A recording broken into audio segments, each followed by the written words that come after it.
Bhakti Siddhanta Saraswati Goswami Prabhupada ki jai, Ananta Koti Vaishnava ki jai, Namacharya Srila Haridas Thakur ki jai, Prem se kaho Sri Krishna Chaitanya Prabhu Nityananda Sri Advaita Gadadhar Sivas Adi Gaur Bhaktivinoda ki jai, Sri Radha Krishna Go Gopinath Sam Kund Radha Kund Giridhavan ki jai, Vrindavan Dham ki jai, Navadvip Dham ki jai, Swami Bhaktivinoda ki jai, Ganga माई की जय, जमुना माई की जय, तुलसी देवी की जय, भक्ति देवी की जय, स्वामी तो भक्तवृंद की जय. All glories to the assembled Lord. All glories to the assembled Lord. Thank you very much.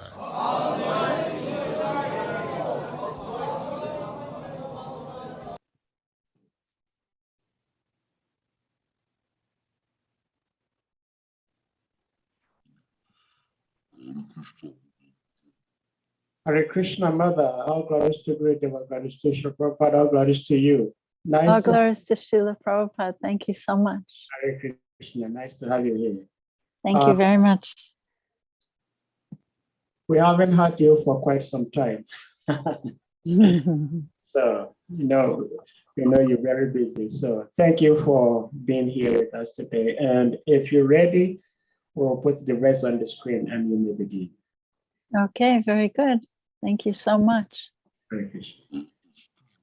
Sadhguru, I think you need to make announcement.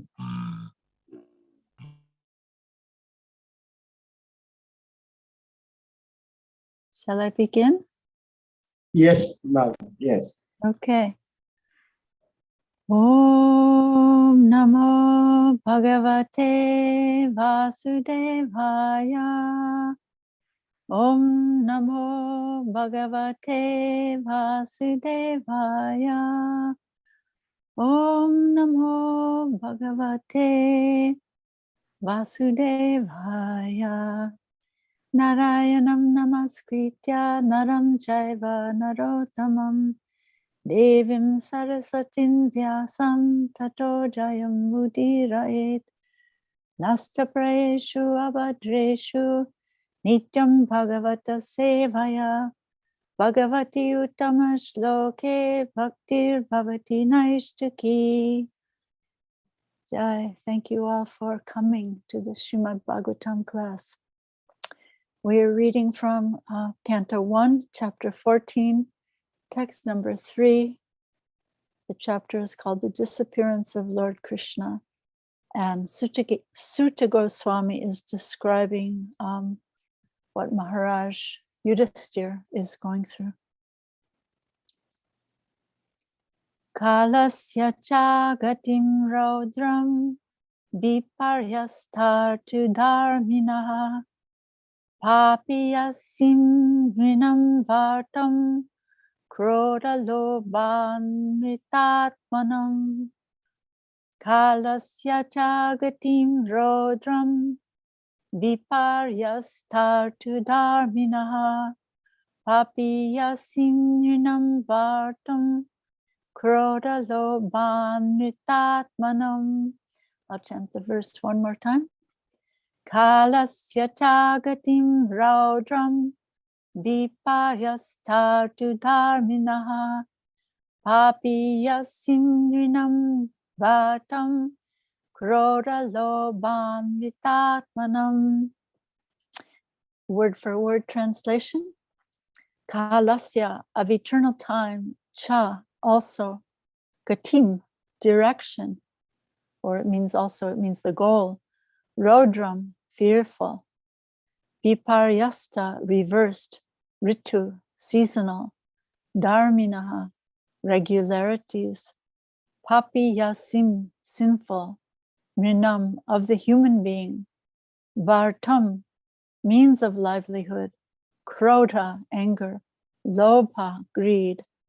Anrita, falsehood. Atmanam, of the people. Translation. He saw, and the he is Maharaj Yudhisthira here. He saw that the direction of eternal time had changed, and this was very fearful. There were disruptions in the seasonal regularities. The people in general had become very greedy, angry, and deceitful. And he saw that they were adopting foul means of livelihood. Purport by His Divine Grace Srila Prabhupada. When civilization is disconnected from the loving relation of the Supreme Personality of Godhead, symptoms like seasonal changes, like changes of seasonal regulations, foul means of livelihood, greed, anger, fraudulence become rampant. The change of seasonal regulations refers to one season's atmosphere becoming manifest in another season. For example, the rainy seasons being transferred to autumn, or the fructification of fruits and flowers from one season in another season. A godless man is invariably greedy, angry, and fraudulent. Such a man can earn his livelihood by any means, black or white. During the reign of Maharaj Yudhisthira, all the above symptoms were conspicuous by their absence. But Maharaj Yudhisthira was astonished to experience even a slight change in the godly atmosphere of his kingdom, and at once he suspected the disappearance of the Lord. Foul means of livelihood implies deviation from one's occupational duty. There are prescribed duties for everyone, such as the Brahmin, Kshatriya, Vaishya, and Shudra, but anyone who deviates from his prescribed duty and declares another's duty to be his own is following a foul and improper duty. A man becomes too greedy for wealth and power when he has no higher objective in life, and when he thinks that this earthly life of a few years is all in all. Ignorance is the cause of all these anomalies of human society, and to remove this ignorance, especially in this age of degradation, the powerful sun is there to distribute light in the shape of SRIMAD Bhagavatam. We chant some prayers and invocation, prayers that we can all hear and understand. Om Agyanatimirandasya Gyananjana Salakaya Chaksum Milatam Yena Tasmai Shri Gurave Namaha Shri Chaitanya Manubhistam Stapitam Yena Bhutale Swayam Rupakadamayam Dadati Sapadantikam Namahum Vishnu Padaya Krishna Prestaya Bhutale Srimate Bhakti Vedanta Swaminiti Namine Namaste Saraswati Deve Gauravani Pracharine Nirvishesha Sunyavadi Paschatya Deshatarine Mukam Karoti Vachalam Pangolam Gayate Girim Yatkvipastamahang Bande Shri Gurum Dinatarinam Vanchakalpatarubhyascha Kripasindhu Vaivacha Patitanham Pavanebhyo Vaishnavebhyo Namo Namaha Jai Shri Krishna Chaitanya Prabhu Nityananda Shri Advaita Gadadhar Srivasadi Gaura Bhaktarindam Hare Krishna Krishna Krishna Hare Hare Hare Rama Rama Rama Hare Hare. Thank you all so much for joining this Srimad Bhagavatam class here in Africa and all over the world. Yes, so the last line of the purport was very interesting, that the cause of our sufferings is ignorance, and that the darkness of ignorance can be illuminated by the sun of Srimad Bhagavatam. So there's another nice verse by Sanatana Goswami referring to Srimad Bhagavatam as the sun. He says, Sarva Bhagavato Prana Srimad Bhagavata Prabhu Kali Dvanto Dita Ditya Shri Krishna Parivartita. It means, O life air of all Supreme Lord's devotees, O Master Srimad Bhagavatam, you are the sun risen in the darkness of Kali. You are the exact image of Shri Krishna. So yes, the Srimad Bhagavatam is exactly the same as Shri Krishna. And in these verses, Maharaj Yudhisthira is observing the symptoms of the degradation of the age of Kali. And we're also seeing these symptoms all around us, I would say. Disruptions in the regular seasons of the year. Recently, Anuttama Prabhu and I were in Puerto Rico, and it was not the rainy season. The rainy season was supposed to come after more than a month, but it was raining every day. And they're observing there that the seasonal changes are all disrupted. Or, there's droughts and fires, unprecedented fires and droughts. And in other places, there's flooding, terrible flooding in Australia and other places. And then another symptom of the age of Kali, we could see that people are greedy, angry, lying, and cheating. And I think we all have experience of this. We have to be so careful of hackers coming into our phone or coming into our computers or trying to cheat us in different ways. And what is greed, actually? When we think of greed, it's not being satisfied with gain that comes of its own accord. Like if we think of Ishopanishad and that Ishyavasya principle of being satisfied with what's allotted to us, by honest means, right? And then envy. What's envy? Envy is being wanting what other people have, right? Their wealth or their possessions or their beauty or their knowledge, and then being jealous of other people's abilities also.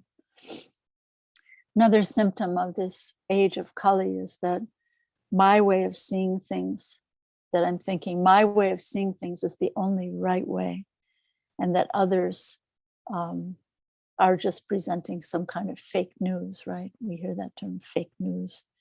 And being so ready to commit some kind of character assassination of other people.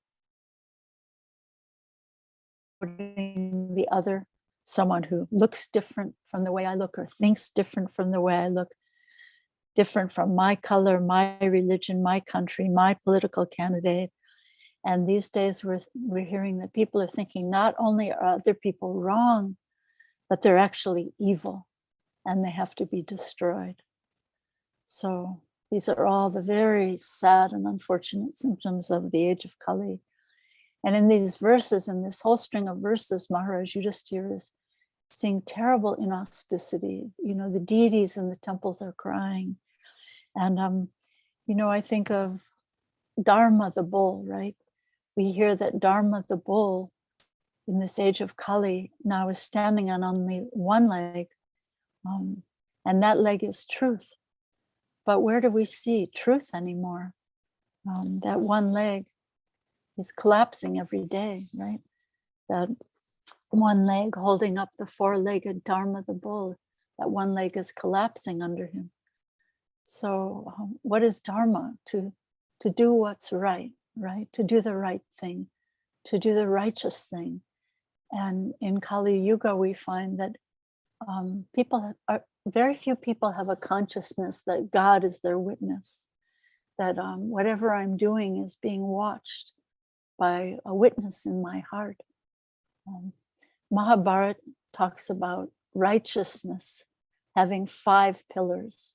So what are those 5 pillars of righteousness or dharma?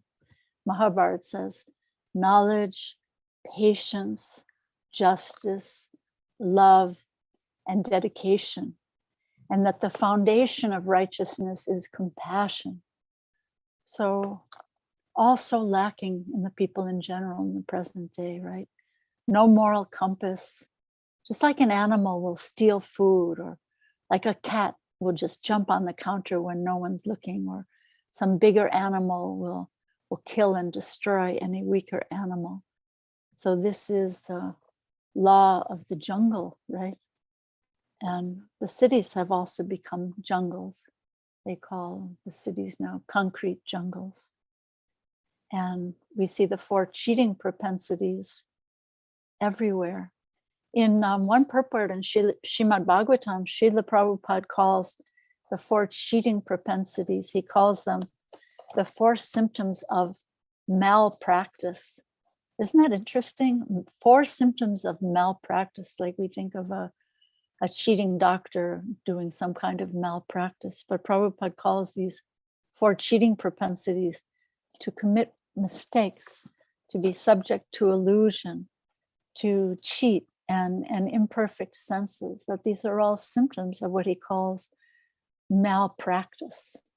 Malpractice, in other words, we have an honest spiritual practice, right? But then this is the malpractice that we're dealing with in this Kali Yuga. Lust for having more that I can't get, right? And then I become angry and comparing myself to those who have more. It's said that comparison is the thief of joy. Comparison is the thief of joy. Always comparing ourselves. She's more beautiful, or has more money, or a bigger house, or a bigger car, or better this, or a better that. So this kind of comparison is always stealing our joy. And when we can't get what we want, remember Bhagavad-Gita 2nd chapter, while contemplating the objects of the senses, one develops attachment for them, and from such attachment, lust develops, and that lust degrades into anger. And then after that string of verses, which end in complete bewilderment of memory, right? After succumbing to lust and then anger, we lose our intelligence. And then, but then the verse that follows right after, Prabhupada talks about how when someone can rise above this degradation of lust and anger and practice the regulative principles of freedom, we can attain the complete mercy of the Lord. So that's sort of like the counterpoint. But it's so amazing. It's so counterintuitive, isn't it, to think that controlling our senses can give us freedom. We think that's the opposite of freedom. We think I should be free to just express myself. And if I feel like it, I should do it. But this is actually going in the direction of illusion and bewilderment and bondage. So this attaining the complete mercy of the Lord, it's a mystical process that is so against the grain of the way we think, right?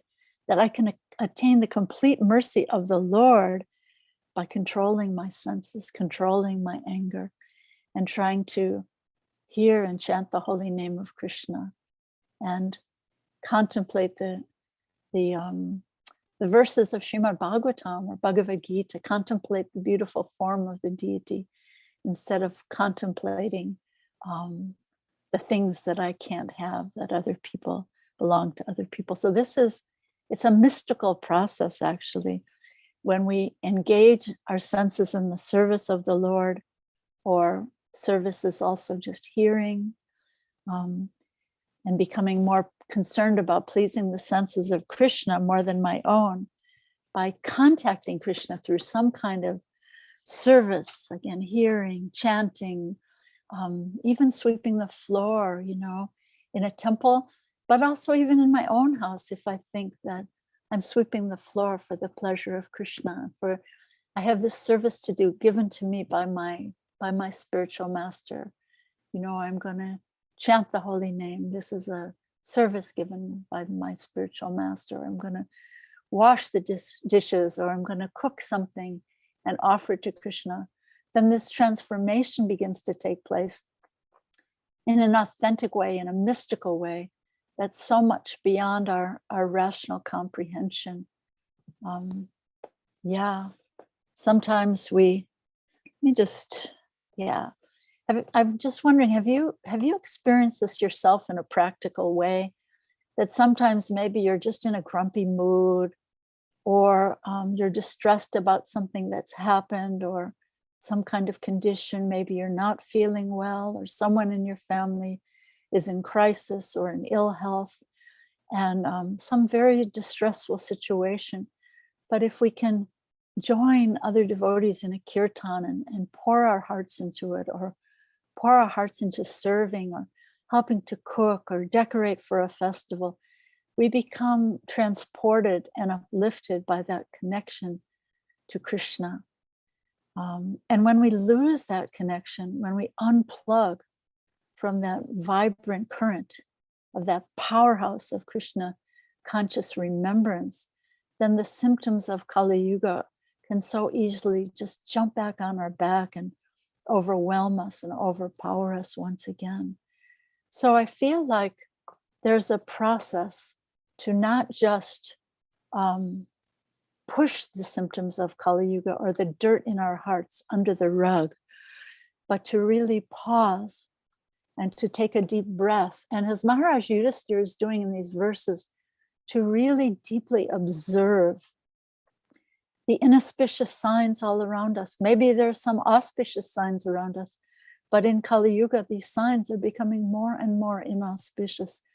So to stop and to take a pause and to observe and to take a deep breath, and then to take shelter of Krishna, to call out Krishna's holy name in a mood of dependence, So this is the symptom of someone taking shelter of Krishna, and this is the solution actually to these inauspicious signs of Kali Yuga.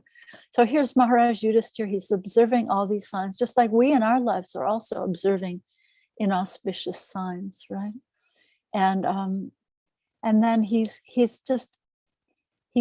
remembering the predictions of Narada Muni that very soon Lord Krishna would leave the planet. And Maharaj Yudhisthira can tell that all of these inauspicious signs are signs that Krishna has actually left the world. And he's waiting for Arjuna to return. Arjuna's been gone for 4 months, visiting the kingdom of Krishna and the Yadu dynasty, and he hasn't returned.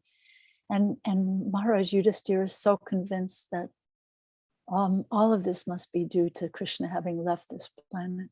And then finally Arjuna comes back, and he's more dejected than Maharaj Yudhisthira has ever seen him. These are realized souls. These are the great Pandavas. But Arjuna comes back, and he has tears in his eyes, and his head is hanging down, and he's feeling so dejected and so alone. His skin is pale. And and so he explains to his brother that, yes, this is because of the Krishna has left this planet. And in one verse that's coming up in the next chapter, Arjuna actually says, now I am attracted. He's feeling alone, and he's feeling lost, and he's feeling dejected. But then he begins to remember Krishna's instructions in Bhagavad-Gita. And he says, now I am being attracted to those instructions imparted to me by the personality of Godhead Govinda. because they are impregnated with instructions for relieving the burning heart. Do you sometimes feel like you also have a burning heart? Yeah, so these instructions are impregnated with ability to relieve our burning hearts in all circumstances of time and place. And maybe we think, well, yeah, Krishna, maybe you don't know what a difficult situation I'm in today. Maybe that applies to other people, but it doesn't really apply to me. So I wanted to share a story with you. When I was a very young devotee, I had just been initiated. This was in Montreal, Canada. And after Srila Prabhupada's lecture, I asked him a question. And I said, I was just feeling like whenever Prabhupada was there giving class or speaking, I felt so much his presence, and I felt so happy, and I felt so connected. But then whenever he would be out of the room, I just felt so lost. And so I asked this question at the end of Srila Prabhupada's lecture. I said, Srila Prabhupada, I just feel so far away from you when you're not here. And Srila Prabhupada was listening to that question in a very tender way. And he said, oh, you should never feel separated from your Guru Maharaj. Your Guru Maharaj is always, always with you. And he actually began to quote from this part of SRIMAD Bhagavatam, where Arjuna was feeling so dejected after Krishna had left the planet. And then he began to remember Krishna's instructions to him in Bhagavad-Gita.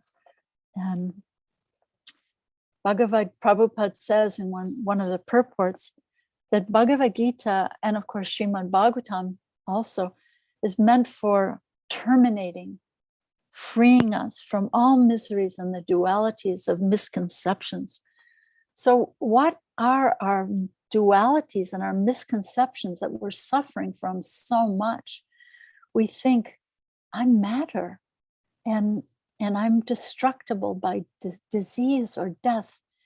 And I'm also thinking that my family and my possessions, these are all mine. I'm matter, and everything I see around me and my possession is mine.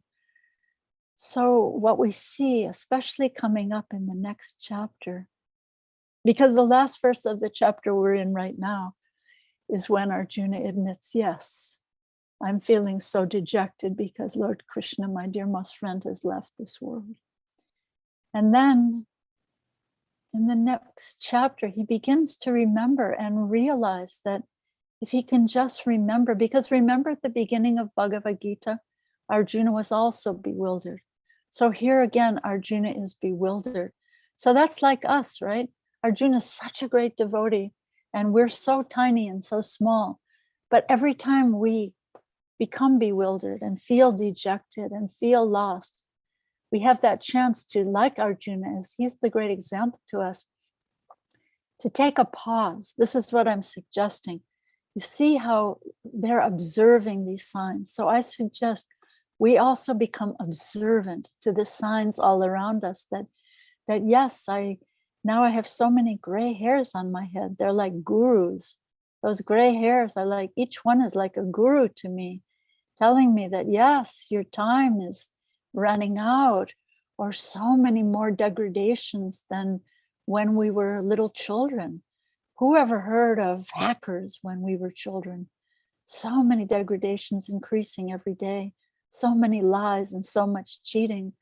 So we should stop and take a deep breath and pause and observe these signs, and then actively in our hearts take shelter of Krishna, just like Arjuna was actively taking shelter, remembering the instructions of Krishna in Bhagavad-Gita. And this is what Prabhupada told me. You're never separated from your Guru Maharaj. And he began to quote from these amazing verses.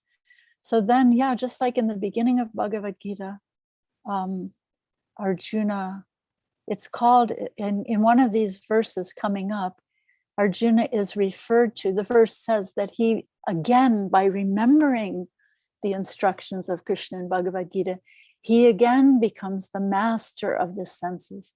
And the word in the verse is Prabhu. Arjuna becomes again a Goswami, or a master of the senses, or an actual Prabhu. So we call each other Prabhu.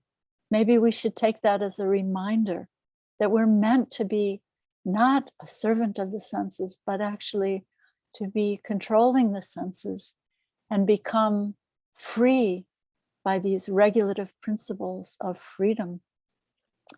So yeah, and the verse is coming up. Srila Prabhupada quotes the verse in Bhagavad-Gita that's the only verse that's repeated twice. Manmana bhava mad bhakto madhya jimam namaskuru mame vaisyasi satyam te pratijane priyosime. So Krishna repeats this verse. Think of me, become my devotee, offer obeisances to me, and surely you will come to me. And in the 18th chapter, when he says that verse, he says, I promise you this. I promise you this. So yeah, what's the lesson here? How can we overcome these symptoms of the Kali Yuga that we see all around us? Are we going to hear this deeply? Or are we going to think, oh yeah, I heard that a million times, doesn't really work. I tried it, doesn't really work. So then we go back to our lamentation. But actually, have we really given it a chance to really, really take shelter of Krishna, take refuge in Krishna, and cry to Krishna in his holy name when we're feeling miserable or alone or dejected? Can we go and join a kirtan, or even pick up a broom, or do some little service for Krishna, make a little garland for Krishna, serve the deities, or open up SRIMAD Bhagavatam and look for a deep answer? So these are the lessons that we're supposed to take to heart. Because why? Because time is running out, I'm looking at Govinda Das's little daughter on the screen, and I remember being that age also. I remember when I was able to jump in my father's lap, but now that body is gone, right? So this is the lesson that we have to take so seriously, that we can be in the presence of the Lord constantly, even in this very present moment, by hearing, by chanting, by remembering, and not just doing it mechanically like some kind of a zombie or robot, but doing it, really pouring our hearts into that chanting or into that service. And what happens is then that mystical transformation comes about, because this is the process of clearing the false conceptions from the mirror of our consciousness.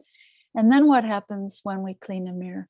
We can begin to see ourselves. We can begin to see the world. We can even begin to see Krishna in truth and see the reality that, in fact, nothing is mine. Even this beautiful little daughter of Govinda Das, she's not your daughter. She actually belongs to Krishna, and you belong to Krishna. And the more we can deeply imbibe this and teach it to our children and teach it to anyone who's open to hearing, that nothing is mine, that only Krishna is mine and I'm his. In one of these purports of Srimad Bhagavatam, Srila Prabhupada says that when someone lives in that fashion and we become undoubtedly endowed with the blessing of the Lord by achieving the shelter of his lotus feet. So we have to deeply hear it and pray that it goes deep into our hearts and changes and transforms our hearts. Yeah. So Arjuna was feeling the absence of the Lord, and then he began to remember, and he began to take shelter of all those instructions that Krishna gave him in Bhagavad-Gita. And this is a stage that's called Vishoka, which means being freed from all shoka or lamentation. Shoka means lamentation, moha means illusion. So this is the stage of being free from all anxieties. And yeah, so we see it all around us. We see the symptoms of the Kali Yuga. And have I been lamenting like Arjuna in forgetfulness, and what should I do about it? So this is my suggestion. Pause and observe, like Maharaj Yudhishthira is observing these signs. Observe what I'm seeing, what I'm feeling, and don't ignore those signs. Don't just push that under the rug, right? Time is passing and the degradation of Kali Yuga is increasing. And we have to call out to Krishna in remembrance and seek dependence in his shelter. So this is knowledge.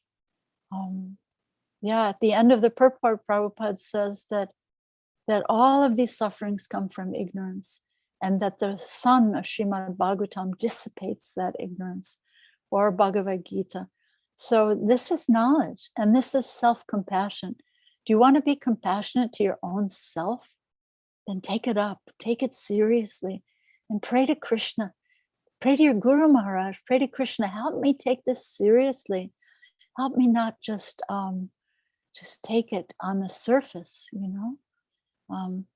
just like little fish that swim on the surface of the water. Those are the ones that get gobbled up by the big hawk of time or the crane that's standing on the bank, right? So be self-compassionate and be compassionate to anyone who's open to hearing this knowledge. Because our outreach, devotees love to talk about preaching, and what is that preaching? That outreach or that preaching is the sharing of the overflow of our own realizations, the overflow of our practice and our remembrance of Krishna. So if we're running on an empty tank, right? Like if you get in the car and you turn it on and you see, oh, there's no petrol in this car. How far is that car going to get you, right? So if our own tanks are running on empty, how can we overcome these terrible symptoms of Kali Yuga that are only increasing day by day?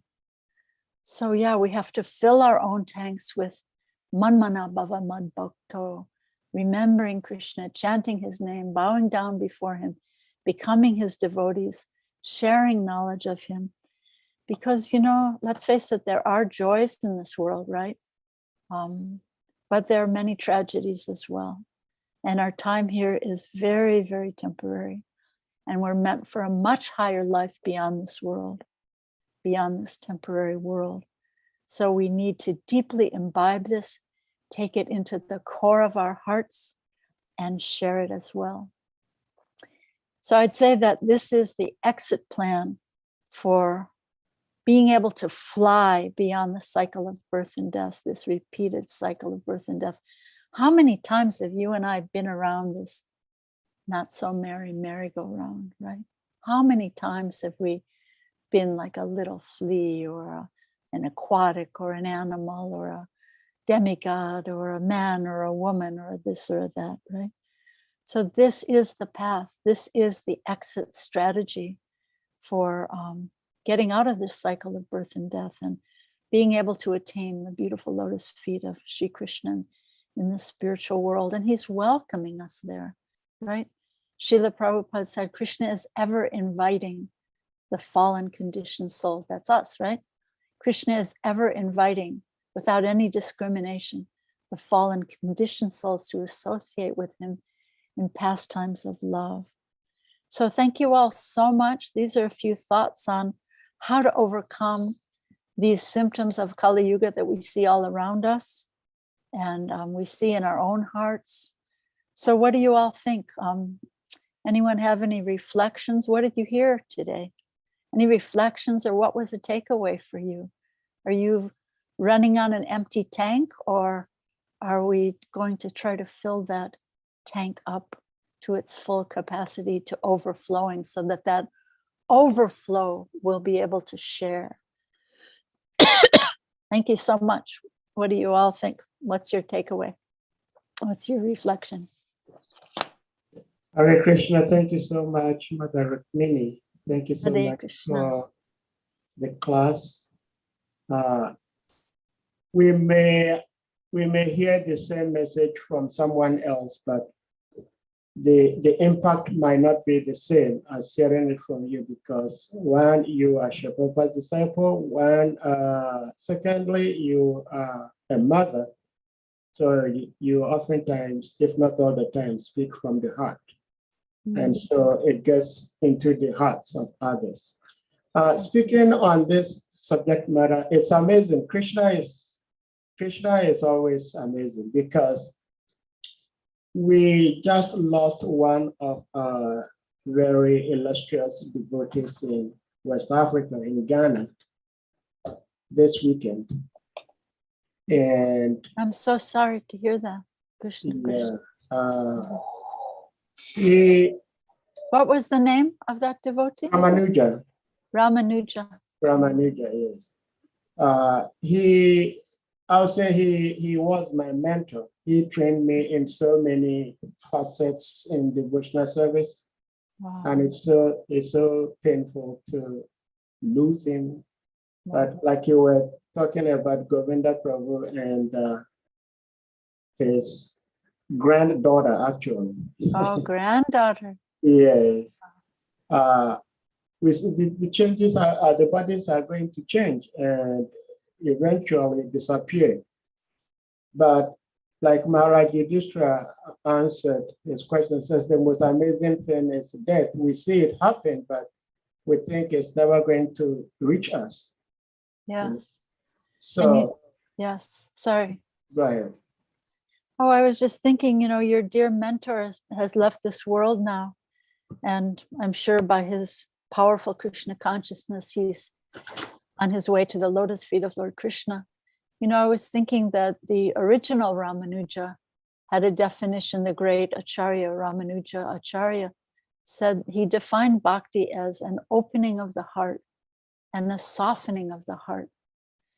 And so, yes, we have to be very, very careful because there's so much knowledge available to us in the Krishna consciousness movement. All of Prabhupada's volumes and volumes of books, and now so many beautiful biographies of Prabhupada, so many corollary literatures. And, we have to be so careful that all of this knowledge doesn't remain in the headspace and just rot there. It has to actually sink down to a deepening of the heart, a softening of the heart, an opening of the heart, as Ramanuja Acharya described. So only that will actually create that transformation. If we do this do all of this Krishna consciousness that we're learning, if we do it in a superficial way, then it just remains in the headspace, and we can perhaps be squawking like a parrot at the moment of death instead of calling out Krishna's holy name.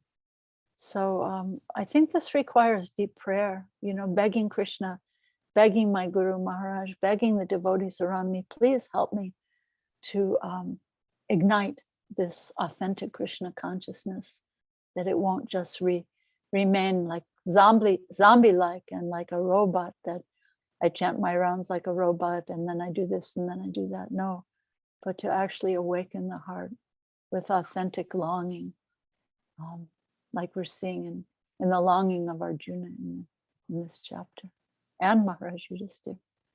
Thank you so much. So What please, else? Mother, kindly pray for his safe transition, that whatever might have been a hindrance to his progress, Beautiful. Krishna and Guru become more merciful upon him. Beautiful. Maybe we can all take a moment, take a pause. I was saying we need to take a pause, not be rushing around. So maybe all of us who are on this call right now, maybe we can take a deep breath and take a pause, and in our hearts pray deeply to the lotus feet of Lord Krishna, to Srila Prabhupada and our gurus, that this beautiful devotee Ramanuja, who's been such a dear beloved mentor in West Africa to so many devotees, that his path will be smoothed, that he will be able to, with great velocity, fly to the lotus feet of Krishna now, after giving shelter to so many people. And this is the reward, right? This is what we all hope for. If I can share Krishna consciousness, if I can share the overflow of my heart, if I can share that with some other person, maybe that person will pray for me also when I'm leaving this world. And, Bhakti Tirtha Swami said something very beautiful once. He said, look around, the people around you, they may very likely be the people who will be with you at the moment of death. So we all pray to have association of sincere devotees who will help us remember, to chant and take shelter of Krishna's holy name. So yeah, let's take a moment. Let's take a moment and just pray for dear Ramanuja, for thanking him in deep gratitude for all the gifts he's given the West African community.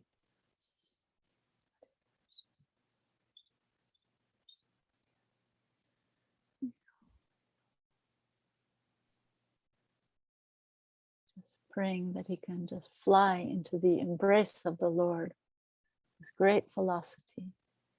Haribo. Anybody else have any Hare Krishna. reflections? Thank you so much, Mama. Sure. Anyone else? We all hope that you will all pray for each of us, at that moment. So we should pray for each other. So what else? What's a takeaway? What's important? What's a reflection? What did you hear? Hare Krishna, Mother. Hare Krishna, Gail. Dear Gail.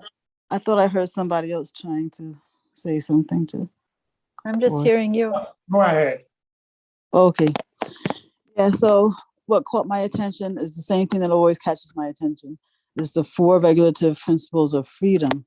And I was interested in your elaborating on that, because I'm always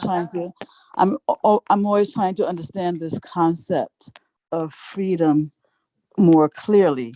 Because as you mentioned, when we think of freedom, we think of just being able to do whatever we want, whenever we want, Yeah. So, but as I've been exploring this topic, I think I'm understanding that the 4 regulative principles of freedom,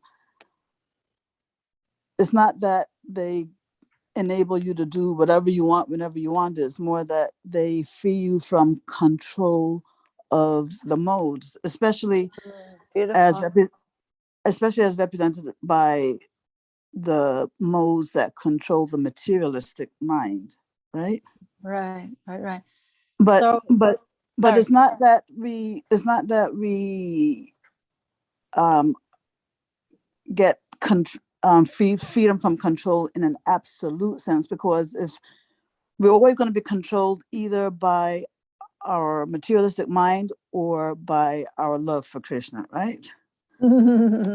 Yes, because we have to lean in, right? Like, we're dependent. We're marginal energy, and so we have to either lean in to Krishna or we lean out to that ignorance, to the Maya. So it's interesting about freedom, because in this age of Kali, this degraded age of Kali, we want freedom. But we don't remember that freedom means I have my responsibilities also. Like a child wants to be free from the control of the parents and wants to run everywhere, run in the street, do anything, right? But when we grow up to adulthood, we realize, yes, I have my freedom as an adult to do anything I want, but I also have responsibilities. I have responsibilities to my family, to my own spiritual advancement. So freedom, it's like a twosome. There's freedom on the one side, but freedom has its responsibilities. So anytime we misuse our freedom, then we lose our freedom. And so freedom has responsibilities. Like Prabhupada will talk about how, a law-abiding citizen keep to the, I don't know, in West Africa, do you keep to the right or you keep to the left when you're driving? Right. Okay, so here in the US, you keep to the right? So that's following the law. So I may say, well, hey, who is this policeman anyway? I don't care about him. I don't care about this government. I'm going to keep to the left if I feel like it. Well, in the UK, you can keep to the left, but in West Africa and the US, you keep to the right. And that responsibility goes with your freedom. Because if I misuse my freedom, then I lose my rights, right? I misuse my freedom, then I lose my right. So it's always, it's a twosome, freedom and responsibility. And you know, Srila Prabhupada speaks so in such an interesting way about freedom. I want to see if I can find it here. In one of his purports in this first canto, he talks about freedom in such an inspiring way. But we have to always, here it is. We always have to remember that freedom is always coupled with responsibility. And what's our responsibility in Krishna consciousness? To hear, to deeply chant, to hear, to remember, and to serve. How can I always incessant hearing, you know? So here's a nice quote from Srila Prabhupada from his purport in SRIMAD Bhagavatam, 1st canto, 2nd chapter, 8th verse. Very inspiring about freedom. He says, the need of the spirit soul is that he wants to get out of the limited sphere of material bondage and fulfill his desire for complete freedom. Don't you just feel that? You just feel that need. He wants to get out of the covered walls of the greater universe. Sometimes we might feel claustrophobic, right? Oh, I'm in this closet or I'm in this little house. But Prabhupada's talking about being claustrophobic in the walls of this greater universe. He wants to see the free light and the spirit that complete freedom is achieved. And here's the catch: when he meets the complete spirit, the personality of Godhead. So that's real freedom, when we can actually face to face meet that most beautiful person who we've been searching for through so many lives, like Maharaj Parikshit. He was examining everywhere. Where is that beautiful person I once saw? So yeah, we've been turning away. We've been misusing our freedom to turn away. And so now we have to use our freedom to turn toward Krishna and take responsibility. As an adult, you know, Srila Prabhupada he wants some adults to run his mission, not some kids who are not taking any responsibility. Or, you know, how sometimes teenagers are very entitled. It's all about me. I can just go into my mother's fridge, eat anything I want. I can go into my neighbor's fridge, eat anything I want. Very entitled attitude being a teenager. But Srila Prabhupada actually needs some responsible adults to run, to bring his mission into the future. So yeah, that's the freedom. And by that freedom, by exercising the responsibility of that freedom, we can actually come to see the beautiful face of Krishna face to face in loving service. So yeah, that's a deep meditation, Gail, because it's so counterintuitive, isn't it? We think, well, regulative principles of freedom, how is freedom regulated? No, I want to be free. I want any rules, but that's bondage. It's like, you know, did you ever have a toy when you were a little child that like that Chinese, I think it's called a Chinese finger puzzle, where it's made of straw? I don't know if you have those in West Africa, but you stick your fingers in the two sides of the thing. And the more you try to pull them out, I want to be free. The more you pull them out, try to pull them out, the more it tightens up, right? So yeah, we have to take responsibilities if we want true freedom. Thank you so much, dear Gail. What else? Anybody else have any reflection? We'll go to Hare Chakra Prabhu. I believe Hare Chakra Prabhu will be the last question for today. Okay. Because soon after this class, we're going to begin a very short and brief memorial service for His Grace Ramanuja Prabhu. Okay. All my prayers for dear Ramanuja Prabhu. May he be blessed by all our acharyas, including Ramanuja Acharya and Srila Prabhupada. Haribol. Okay, your question. Hare Chakra Prabhu, please unmute. Hare Chakra Prabhu. Give me one more. Give me a minute. Hello, Hare Krishna. Yeah, Hare Krishna, we can hear you. Okay. Thank you, Mata, very much. Thank you very much. Your classes are always enlivening, and Thank you. I'm just calling to appreciate the analogy you gave about the fuel tank. It's a common thing that we hear always. It's a common thing that we know, we see always. We drive our cars and we realize, but just you bringing it to making that analytical comparison about our spiritual life and the petrol and the fuel tank, it actually hit a very deep chord in me. Thank you. So I'm just calling to appreciate that. Thank you very so much much. for making that comparison. Thank you so much.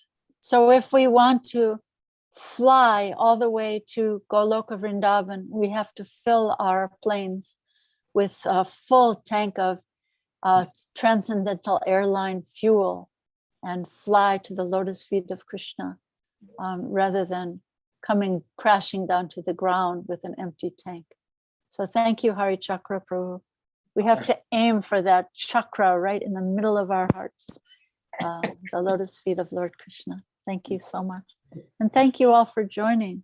Thank you so much. Thanks to all of you. Thank you so much, Mother.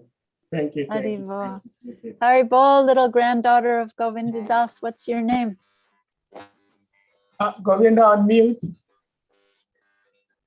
She has a big balloon. Yes. What's your name? We can't hear you. Govinda, we can't hear you. Yesterday was her birthday. Happy birthday. May Say this hi. be your last bye-bye. birth in the material Say world. bye-bye. Hare Krishna, say Hare Krishna. Hare Hare Krishna. Krishna. She was asking of her name. Yes, Her what's her name- name? What's her name? Ananda. Ananda. Hari Yeah, Bol. Many Ananda. prayers for your Ananda at Krishna's lotus feet. Hare Krishna. Hare Krishna. Hare Thanks to Krishna. all of you. Thank you all very, very much. Hare Krishna. Thank you for Hare joining. Krishna. Dear devotees, at this point, we're going to humbly request all of you to kindly unmute, and then we chant Big Hare Krishna to express our appreciation for Mother's presence here and enlightening us in the Krishna consciousness. Jai. Hare Krishna. Hare Krishna, Hare Oh, Hare Krishna, Krishna, Hare Hare, Hare Rama, Hare Rama, Hare Rama, Rama Rama, Hare Hare. thank you all so much. Very much. Thank you all so much.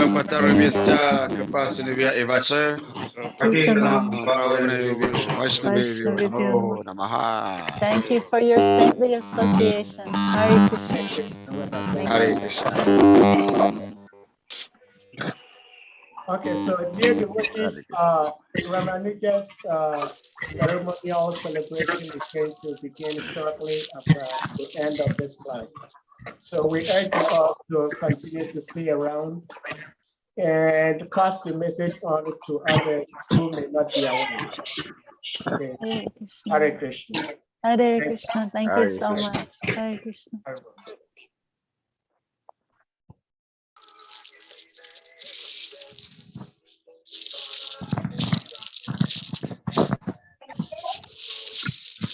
So Hare Krishna, we're going to end this meeting to reopen the meeting for Ramanuja's celebration.